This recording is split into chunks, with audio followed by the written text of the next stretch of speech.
Century 21 et ses 915 agences immobilières au service de vos projets partout en France présentent Sud Radio Conseil de famille. Et c'est l'heure de retrouver Conseil de famille. Bonsoir Stéphane Moller. Bonsoir Philippe Rossi. Stéphane, vous êtes associé au sein du cabinet VIA et nous nous retrouvons chaque soir pour parler finances, immobilier, droit de la famille, bref, pour parler de gestion de patrimoine.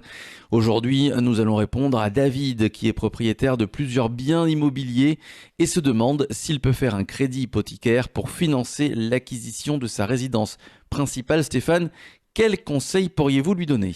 Eh bien, le crédit hypothécaire, aussi appelé prêt hypothécaire, est un prêt bancaire garanti par un ou plusieurs biens immobiliers dont l'emprunteur est propriétaire.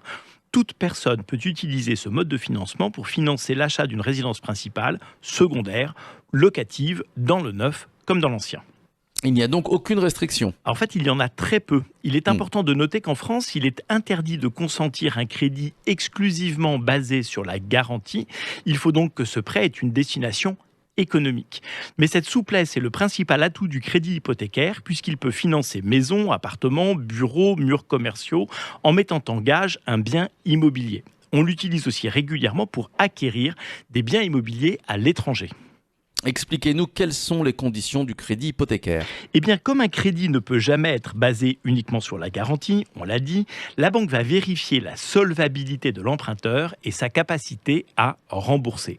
Le crédit hypothécaire peut être utilisé pour restructurer des dettes et crédits existants, mais surtout, dans ce cas, il est primordial que l'emprunteur puisse démontrer sa capacité à rembourser. Pratiquement, l'hypothèque doit être faite et doit être prise par un notaire et donne lieu à une publication au service de la publicité foncière. Et sur la durée de l'emprunt ? Alors, il est parfois possible de faire des crédits hypothécaires extrêmement longs. La loi précise que le crédit ne peut toutefois pas dépasser 50 ans, mais ils sont généralement compris entre 15 et 30 ans. Je pense que David aimerait savoir comment on rembourse un crédit hypothécaire, Stéphane. Eh bien, le crédit hypothécaire peut exactement comme les crédits classiques être amortissable ou in fine, et se rembourse exactement donc comme un crédit classique. Pendant toute la durée du contrat, l'emprunteur s'acquittera de sa mensualité de crédit.